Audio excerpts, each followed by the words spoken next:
and welcome to another episode of The David Frum Show. I'm David Frum, a staff writer at The Atlantic. I'm speaking to you today from the offices of the Picton Gazette, one of the oldest continuously published newspapers in all of Canada. It's Canada Day week here in Canada, and many of our usual facilities are closed, so I'm very grateful to the editors and publishers of the Gazette for making their offices available to me to record this opening discussion. My guest this week will be Ambassador Bridget Brink, who was appointed by President Biden as ambassador to Ukraine and then served under President Trump until her resignation earlier this year. Ambassador Brink is now running for Congress for the Democratic nomination in Michigan's 7th District. Our conversation was recorded before she made that announcement. Before I turn to our conversation about Ukraine and its struggle for independence and about the inconsistent and unfavorable attitude of the Trump administration toward Ukraine that she observed as ambassador, I want to say a few personal words about what is at stake in this Ukrainian cause. The United States has built since 1945 an extraordinary system of peace and security embracing much of the planet. It is a system from which many countries benefit, but Americans too. That Americans do not need to learn a second language in most cases, that they can travel about the world with a feeling of security, that when they do business under legal systems that are often inspired by the American example, that when they travel as tourists or as students or as in any capacity, they can put down a credit card, and if they have a dispute, have that credit card dispute adjudicated, usually under American law. All of those things that we take for granted that as we move about a world that is ever more accommodating to the American way of life and to American interests, all of that is one of the prizes for the American investment in global peace and security. Now, that system of peace and security received one of its severest tests when Russia accelerated its attack on Ukraine. The war began in 2014 with the attack on Crimea and the occupation of Crimea. But in February of 2022, Russia made a direct lunge for the capital, Kyiv. The heroism and endurance of Ukrainian soldiers beat back the Russians, and Ukraine has continued to fight for its independence to this day. This is a war not about boundaries, but about Ukraine's sovereign existence. The Russians and President Putin, their dictator, have made it very clear that what they are offended by is that Ukraine imagines it has any right to exist as an independent nation at all. As Putin has told many people, including American interviewers, including pet American interviewers like Tucker Carlson, when Tucker Carlson interviewed Vladimir Putin. What this war is about from Putin's point of view is that Ukraine is not a country. It's just part of Russia. It has no history. It has no language. It has no literature. It has no right to be any kind of separate people at all. It is a subset of it is little Russia in his mind, that it must be ruled forever by big Russia. The Ukrainians see it otherwise, and they have fought and struggled and died to maintain their national existence. Under President Biden, the president who appointed Ambassador Brink, the United States assisted Ukraine. Not as fully as it should. It often seems that President Biden's policy was to say, what does Ukraine need? Give them half and give it late. Tanks and airplanes and other kinds of assistance always arrived too little amounts and too slow in time to turn the tide of war when the war was ready to be turned, especially in the summer of 23. It often seemed that there was a lack of urgency in the Biden administration, that they never took it seriously, that November 24 would be, among other things, a referendum on Ukraine's survival. And that if there was anything that was left undone by the United States as of November 24, there was a real chance that the next administration, which might be Donald Trump's, would turn off the flow of aid and doom Ukraine altogether. If the war was not won by November of 2024, it might never be won at all. But that lack of urgency was a flaw from a generally positive policy. President Biden did seem to understand what was at stake and did want to help, even if it was never in time and never enough. But now, in the Trump presidency, we are in a very different world, a world of outright hostility to Ukraine, where Donald Trump's goal seems to be to pressure Ukraine, sometimes risking Ukrainian lives, sometimes dooming Ukrainian lives, pressure Ukraine to a negotiated form of submission to Russia. I don't know that we have yet or ever will get to the bottom of the reason for Donald Trump's strange attachment to Russia. The why question, it's been speculated about, psychological blackmail, cronyism, it's been speculated about forever. And I have to admit, I've sometimes joined in some of the speculation. But I think always we need to have skepticism about it. We don't know, and maybe we will never know the why of the Trump-Russia attachment. But we can see the what. We can see the thing.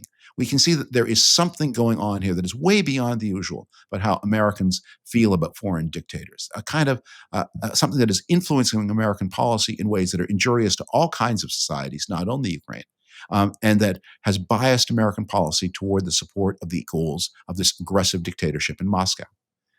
And now we find ourselves really in a moment of crisis. The United States has demonstrated in Iran that American power can be used.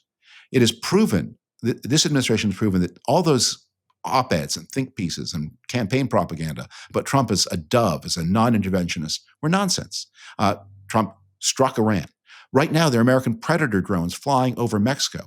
And many in the Trump administration, including the vice president, have talked about using American military force inside Mexico, again, with or without the permission of the Mexican government. They are not non-interventionists. They are not pacifists. They are not doves.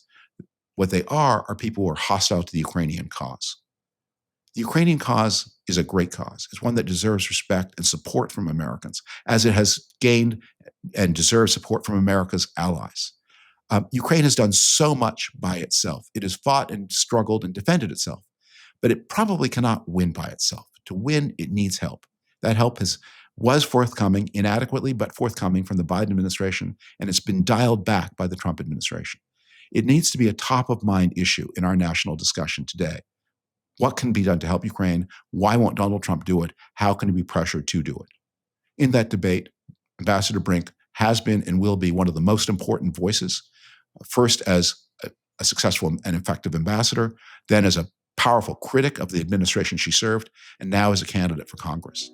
So, in a few moments, my conversation with Ambassador Bridget Brink.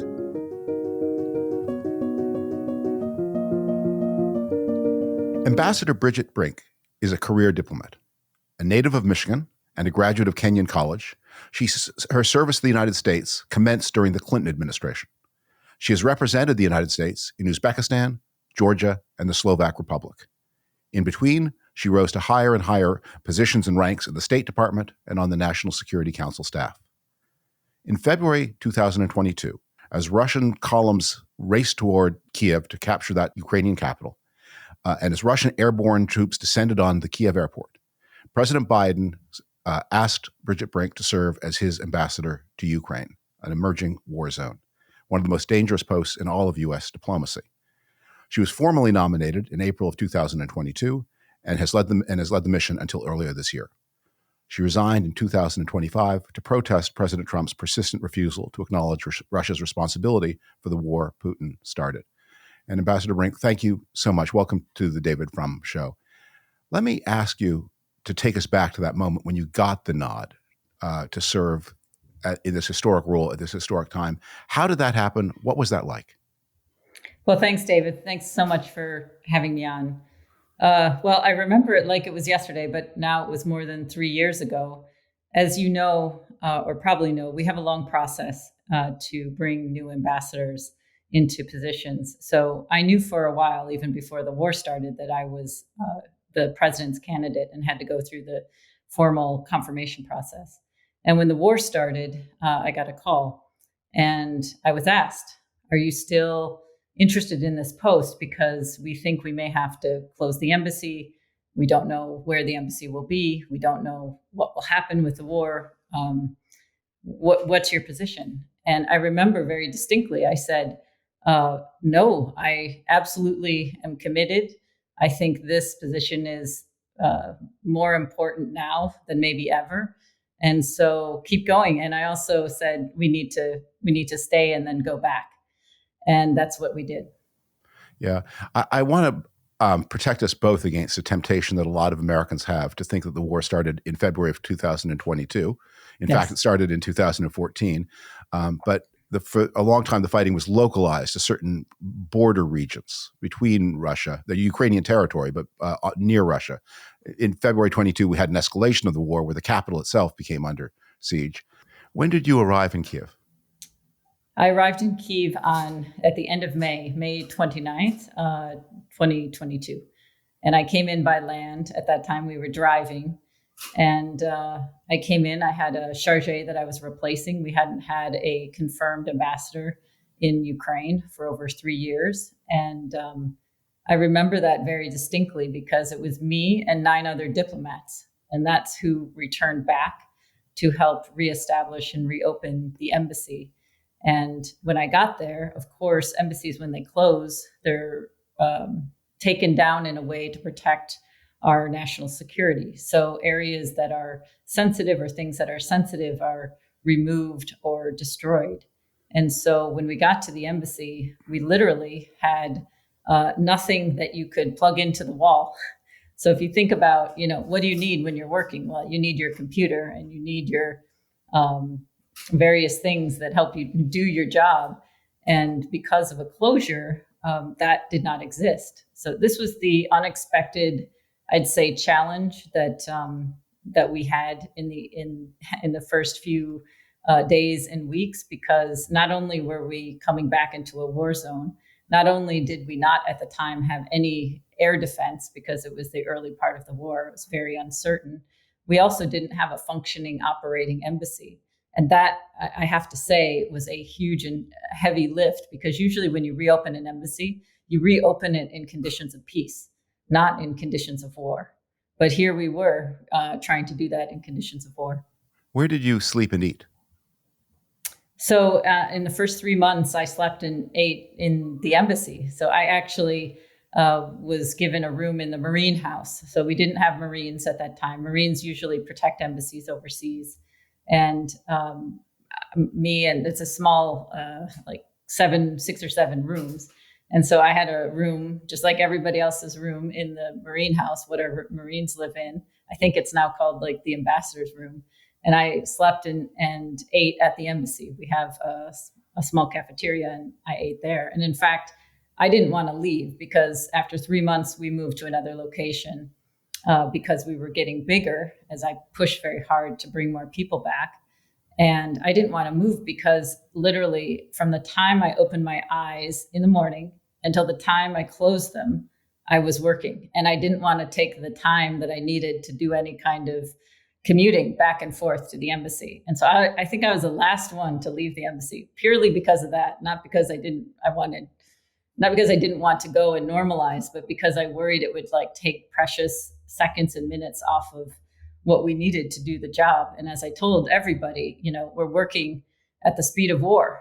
But finally I was convinced, no, it's important. It's important that the ambassador move, as example. And if we were going to help the Ukrainians fight this fight, we needed also to give people a little bit of ability to have a little downtime and perform. And that was absolutely correct. And that's what I tried to do. Your first question about, why did I do this job? It's because I believe this was the most important, or at least one of the most important diplomatic jobs on the planet for the United States. And as I think that we as the United States should lead with our values and our interests, I was so honored to be asked to do this job. It was like an honor of a lifetime, really sincerely an honor of a lifetime to do it, even though it was so challenging and hard every single minute of every single day. Did the embassy ever come under fire, intentional or purportedly accidental? I mean, here's the challenge we faced. In the first year that we were there, this is prior to receiving any Patriot systems or other types of advanced American air defense systems, there literally was not air defense. And so for the first year plus, I think that I was there, we were, everyone in the country was, but we were, as the American representation, in a situation where we didn't have the ability to protect people. So when the air alerts went off, we had to make sure that we had everybody in a place that was the most safe possible, and that was underground. So many times we had situations where missiles, or at that time in the first year, it was missiles mostly, missiles would hit really close to wherever we were, and that we had shrapnel hit a building, for example, that we were in. I went actually with the USAID administrator. This was a bit later actually in the war, but to Odessa. And we had a meeting in a building one day, and then it was attacked and bombed the next day and destroyed. And so, and then that was, 12 hours or less later. And then, of course, I eventually was able to move into my residence, and we found some shrapnel missile fragments in the yard of the residence. And yeah, so the missiles and then the drones come down everywhere. And then, of course, when air defense is going up to counter that, there's a lot of activity. It's very dynamic in the air, and you got to be somewhere where you can be protected. And things fall back to Earth. Friendly fire also falls back to Earth eventually. Everything falls back to Earth. Yeah, gravity works. So you mentioned going to Odessa. Now, I think most people watching this will be aware that Ukraine is a large country. They may not understand how large it is in terms of hours, and that there is no air travel. Anytime you went anywhere, Yes. you had to go by land, and with all the risks. So how did you move about the country, and what kind of protection did you have as you did? Well, of course, going in and out of the country, and I did travel in and out of the country a lot to go back to Washington to make the case on the Hill or with the administration, to do everything I could to get around the country. I was the biggest proponent to push for ability and permission, because some of this was controlled initially by Washington, to move around the country so that we could do really important jobs to implement the president's policy and the administration policy. That includes outreach to people, including people that are suffering from the war, but to also oversee and check on weapons and other assistance that we are giving to Ukraine. And third, to provide advice and support in various ways that we do diplomatically or militarily. So we did all of that, most of that, by train. And the reason was it was the most efficient. The Ukrainian train system is amazing. I think they've kept their trains on time throughout the war. The trains were used to evacuate people at the beginning of the war. They're used to transport people. Now they're used to transport many different things. Probably I wouldn't want to go into detail, but they're a very effective part of the war effort. And so I relied on that same thing. On the Odessa trip, we had, maybe early on, I think this was in July. Again, this is a very early part of the war. So it was quite, these early moments are really critical, kind of what we do. And I'm a big believer in using American power wisely and using it to shape the environment and shape events, and that diplomats are not people who sit back and watch what's going on, but actually shape toward a goal that matches our interests and our values. So in July, we were trying hard to help get keep the economy alive, because Ukraine's economy is really dependent on exports, and the world is also dependent on grain to feed people, especially in food scarce countries. And so Ukrainian grain, we were trying to figure out ways to help get it out. And one of them was through the Black Sea ports. But they had been shut down effectively by Russian attacks. And so I worked with the Ukrainians and the UN and the G7 partners, and we came up with an idea to go to Odessa and have a G7. That's the group of seven. It's the main group that supports Ukraine diplomatically. Have a G7 meeting down in Odessa to get this Black Sea grain initiative going. It was an agreement that would be with the UN and Russia. So I traveled down there, and but it was a very hard decision to make. But we were on our way down, and the train stopped in the middle of the night. And I probably had a group of, I don't know how many, maybe 20 people, including the security people who were traveling with me. And the train stopped, and I could hear my security guy get a call in the next train cabin. And he comes back to me, and I hear him just say, yes, yes. He comes back to me and he says, there's a missile directed. It's going to land, somewhere near us, somewhere nearby. And we're stopped. And I thought, okay. And at that point, I hoped and I prayed that my team would be okay and that decision had been the right one. And then we waited, and that's all you can do is wait. And then 15 minutes, 20 minutes went by, and the train started again. And then we went down. Let me ask you about your assessment of the war as it stands today. We're speaking in the middle of June. At the beginning of June, Ukraine scored one of its most remarkable successes in this war, disabling some number of Russian strategic bombers. I don't know the exact count. You probably do. It's maybe as high as 40. Um, but it's a big war with many factors. Life for the people of Ukraine, the 40 million people who remain in the country, is very difficult. They're trying to operate schools and old age pensions and hospitals. Give us a sense of both the military and the economic state as of mid-June 2025. Well, I mean, I think one thing's very clear is that Putin has figured out that he can show or pretend, I would say, that he's ready to negotiate while he continues to fight on the ground and to try to gain more territory and change facts and conditions on the ground. I think that's a mistake for us to allow that. I think the situation for the Ukrainians is the Ukrainians continue to fight, and I think they will continue to fight until they can't in any way, shape, or form. And so I think that in this situation, we face an ongoing, continuing war, and one that risks a greater war by not putting more force and pressure on Putin to come to the table. The Ukrainians did have a very, I'd say, successful attack on Russian military assets last weekend. And I think that was something that they had. I was not aware of this plan, but that is something I heard in the planning for a long time. But I just want everyone to remember that this is in defense.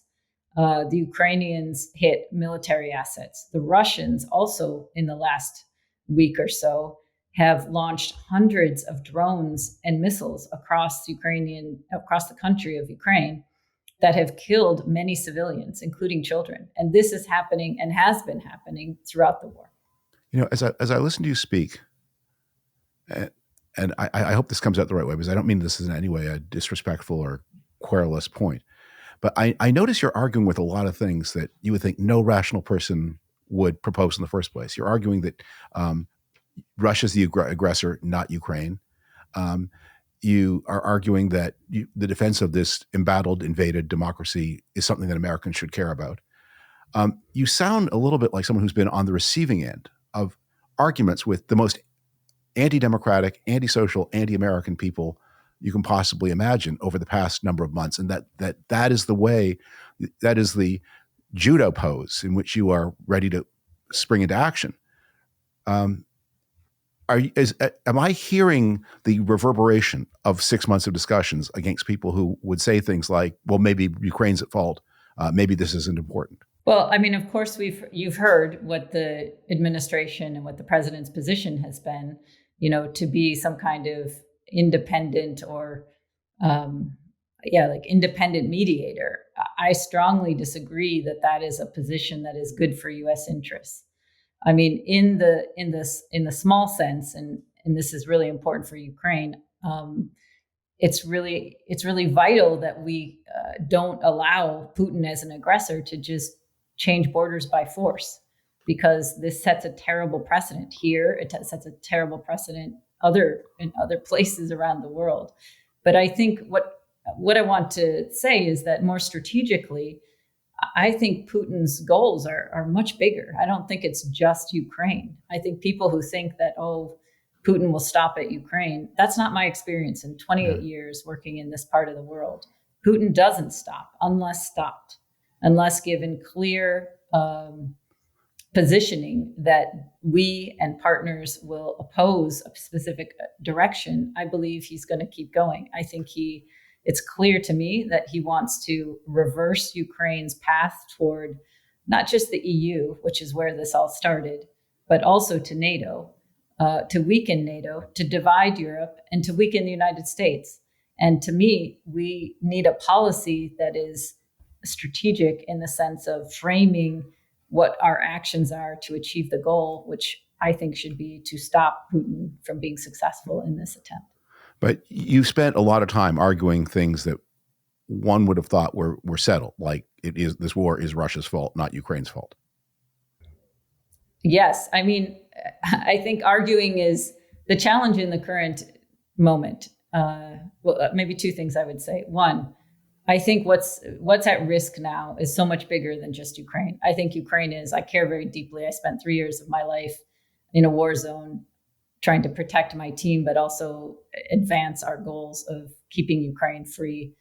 But I think even more broadly than that, what's at risk is that the peace and prosperity that we have enjoyed for 80 years since World War II, because we have relied on some fundamental principles, including especially we, the United States, support democracy and freedom at home and abroad.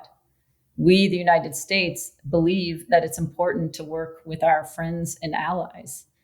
Uh, we, the United States, think that we need to stop aggressors from achieving their goals and compete with China.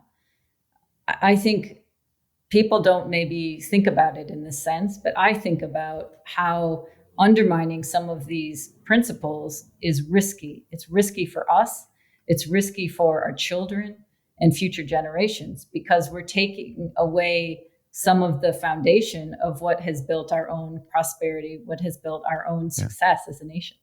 I suppose where I'm going with this is, there are a lot of arguments. Every major conflict, there are many, many choices. They're all very difficult. If the questions weren't difficult, they wouldn't be at your level in the first place. The way we think the United States government operates is people of good faith and unquestioned patriotism and commitment to shared values, dealing with hard issues of what's the right way to go, dealing with terrible uncertainty and lack of information, and trying to come to some kind of balance. And certainly in the first years you were in Ukraine, there were many of those discussions. And in my opinion, a lot of them went the wrong way. The United States was late to give Ukraine the things it needed and the chance to score more decisive gains in the summer of 2023. Maybe it wasn't ever there, but if it was there, it wasn't seized. But as I listen to you, I hear the reverberations of something that sounds like some kind of cheesy, paranoid Cold War novel where back home in Washington, there are important voices that aren't people of good faith, aren't imbued with shared patriotic values, don't stand up for democracy, and actually want to see our friends lose, not our friends win. Well, I think the challenge we have now with what happened with me is pretty simple, is that for 28 years, I felt very strongly that I could and I was able to offer my opinion and my advice about what's the best course for foreign policy. In our business, you sometimes prevail in that effort, and sometimes you don't. And sometimes because I did it for so long and worked in an area that was in a similar area, I had the ability to come back to issues sometimes and then prevail in a different administration. For example, when I worked before in Washington, I was part of the group that helped to give Ukraine or make a recommendation that the then President Trump in the first administration gave weapons to Ukraine, defensive weapons. Those weapons helped to save Kyiv.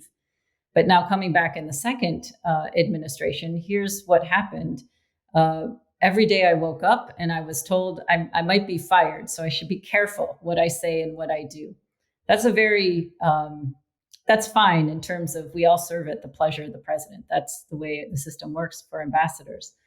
But what has happened under an administration with President Trump, with such dramatic changes, for example, destroying and changing institutions like USAID or Department of Education or other institutions, is that what happens with the bureaucracy is the bureaucracy becomes not a strong advocate of whatever is the recommended approach. What we do as career people is that we make recommendations. And then ultimately, of course, it's the leadership, it's the elected leadership and the president who decides. But in my experience in this Trump administration, there was no space to make recommendations if they conflicted with whatever was the, I think, perceived view of the president. That's highly problematic. I can tell you many times during the Biden administration, I am sure I annoyed or aggravated people because I was so persistent, but I felt it was my duty and my job, and I never, in my views, and I never, of course, I would implement once a decision was made and whatever was required or decided. But I never felt that I was at risk of being fired or that I would, by annoying people, that was going to be problematic for me personally. And I believe sincerely that even though, again, I'm sure, and many times I thought we should be doing something else. You don't get to win every argument, but what you need is a structured policy approach so that you can make the case and so you can come to a decision. And so you can know the facts. I need that as ambassador. The president needs that as president. And that's what doesn't exist. Moreover, this fear makes people not want to give their opinion. And so in that period, I said, my view was that this is the most important diplomatic job on the planet. I've got to do it in a way where I'm not fearful. I have to do it in the best way that I can. And then when I couldn't, that's why I left. Can I press you to be more specific? Who had the job of advising you that you might be fired? Well, I would say this is more the career folks that are literally, I think, pulling their punches. To whom do you report as ambassador to Ukraine? I mean, ultimately the Secretary of State, but who's your immediate report? To whom do you address your cables when you send them home? Well, you report to the Secretary of State and you report to your chain of command, which goes through the Secretary of State and then to the White House. But your day-to-day interaction are, in many cases, career officials who are in very senior positions in the department. Undersecretaries and so on. So is that the person who would say you might be fired if you say this thing in your cable? Oh, it was many people. It was people in Washington. It was people on my team. It was many people.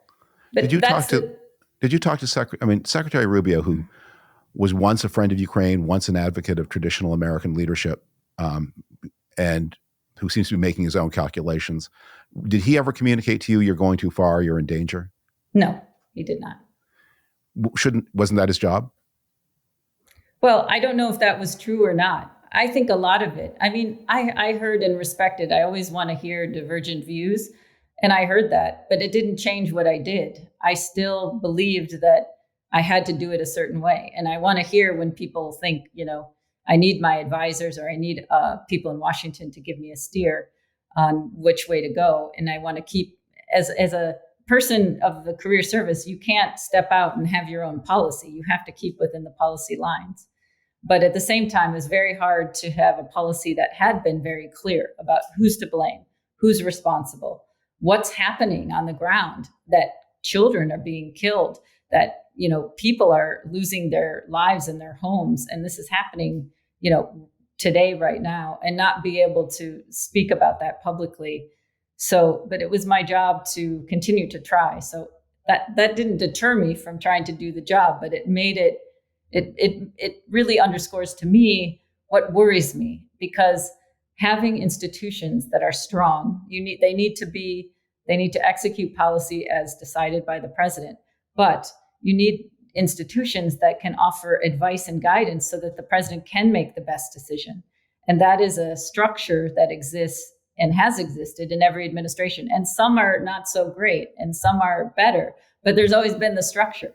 That's assuming that the president wants to make decisions in the best interest of the country, meaning this country. Sometimes you may have a president who wants to make the decisions in the best interest of some other country, and then you have a real problem. But let me ask you, if there were someone in your shoes, but one train car back in her career, and was considering what the next step on the train car, how would you advise that person, one train car back, to think about service to this president and this administration? You're a person of normal American patriotism. You're being invited to do something for this administration. We've seen how it has sucked the soul out of some of the people who had those, like the Secretary of State, once a normal American. How would you advise them to think about whether it's wise or not to serve, or whether they should wait for another moment? Well, what I've always told people now and before, because I've had to mentor and lead a lot of younger officers, and I've had myself fantastic mentors and leaders above me who have really shaped me and helped me, is that our job is to give the best advice and to fight very hard to relay that advice in the best way possible to our elected leadership as career people. And that if at the end of the day, you feel you can't execute the policy that has been decided, you have some options. The first option is there's lots of places in the world that you can serve, and you can go probably find some place or something that aligns with your own values. You can do that. You can go, second option, you can go into our training cadre, which is really important to train the diplomats of the future. And I think and hope those diplomats will be very active, because I think this is very important. We are the front line of freedom with as diplomats in the area of Europe in which I worked. And then the third is you can decide that your conscience doesn't allow you to execute, and you can resign. And I always said it's important to work and do everything possible to serve our country and do the best that you can. But if you come to that point, you have to make that decision. And I believed, and I've always said, you should work as if it's your last day in government, and think about everything you do, especially in places that are such high stakes as Ukraine, as if you're not going to have a job tomorrow. It's really hard to do that, but that's my advice. Let me interrupt you there just to say, what you're describing is a thinking process that one might have had in January of 2025, when it was uncertain what the second Trump administration would look like. In June of 2025, we know exactly what the second Trump administration is going to look like. So if you're someone who's offered to be ambassador to one of the countries that Trump doesn't like, or one of the countries that Trump likes a lot, you know what it's going to be. You don't have to do that three-part assessment you just described. You know the answer already. So knowing the answer of what this administration is like, how do you advise then? Because obviously the business of government has to be carried on. If someone is offered a job as ambassador to Ukraine, how should they think about that? I think that has to be an individual decision. I think being ambassador is one thing. You're the public face of the policy. And so you really have to make that decision individually. I think for the staff and the younger officers, it's extraordinarily important that we have this career service. And it's extraordinarily important that they serve and provide the knowledge and recommendations and active diplomacy that makes us like the tip of the spear of our government overseas. So I just think that has to be a decision of individuals, and they have to make it with their own conscience. Well, let me ask you this way. When and if President Trump appoints new people to run Ukraine policy, he's got a special representative who's in charge of negotiating, who seems very enthralled to the Russian point of view, whose son is operating a crypto business that is getting money from God knows who and God knows where. How do we as citizens evaluate the people who are making these policies supposedly in the interest and name of the United States? Well, I think it's a mistake not to rely on people with expertise in the area. I think it's a big mistake, especially in Russia. Putin has a larger strategic plan, which is very dangerous to the United States, and we ignore that plan at our peril.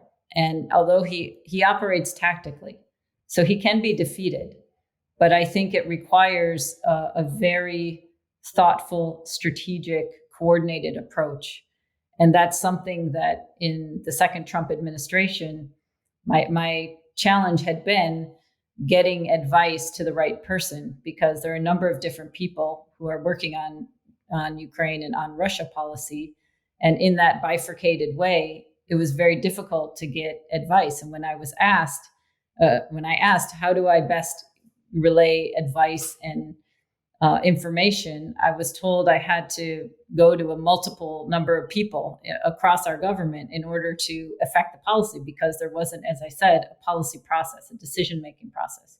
And my problem was I was in a war zone. I was really busy. I did not have time to call individual people to try to make the case for a specific policy recommendation.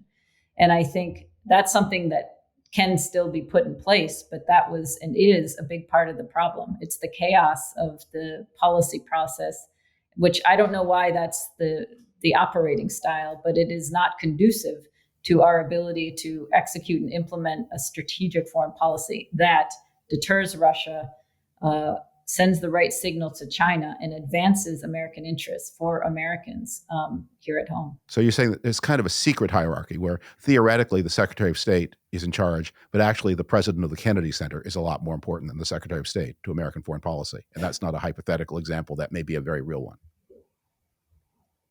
I think the challenge I had was that I didn't know who was.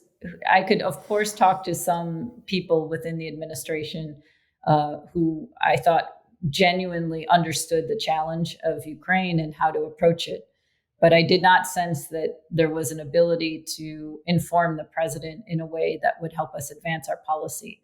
And that's an untenable position for an ambassador. An ambassador in a war zone, an ambassador has 1,000 people to protect and make sure are safe, and that is trying to accomplish one of our top foreign policy goals. Let me ask one final question. As you departed from Ukraine, when the Ukrainians in the summer of 2025 look back toward the United States, the country that gave them some, if maybe not enough aid at the beginning of the war, what do they see now, and what do they think of Americans?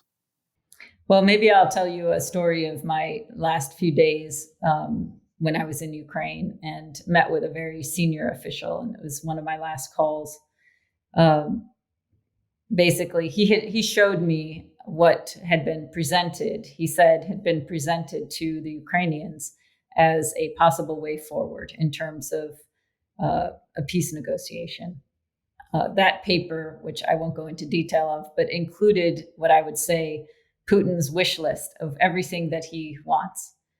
And he looked at me and he said, you were our closest strategic partner. And that's all he said. And I had nothing I could say because I myself, as someone who dedicated a big part of my life to supporting freedom and democracy in Ukraine and in the wider European space for the benefit of Americans, I had nothing to say either. They feel that the United States is lost to them? I don't think they understand, but I don't think I understand, or many of us who are experts and long, patriots and public servants understand. Is it that we don't understand, or that we do understand and our hearts can't accept the answer? I think it's a different administration, and it's a threat to our future. And that's why I've come out. That's why I left. That's why I'm speaking publicly. I think it's bad for America to be where we are. It's not who we are. And we have to be on the right side of history. There are very few pivotal moments in history. And as someone who has now done this for 28 years, I think it's vital that we stand on the right side. Ambassador Brink, thank you so much for your time today. Good luck with the book. I look forward so much to reading it as you work on it, and good luck I know you have some important personal decisions to make and career decisions to make about what comes next for you, and we're all watching those with keen interest, and we all hope that your service to the United States has not ended, and that the United States that you believed in has not ended either. I don't think it has. I'm sure it hasn't. Thank you. Thank you. Thank you, David.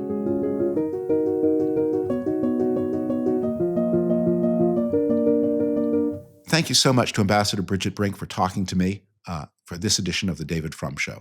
Thanks to the editors and publishers of the Picton Gazette for their generous hospitality on this Canada Day week when so much in Picton is closed.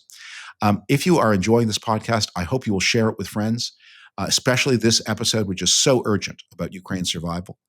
And I hope you will like and subscribe, both the video form of the podcast and any audio form that you like and prefer. I look forward to speaking to you next week for another episode of The David Frum Show.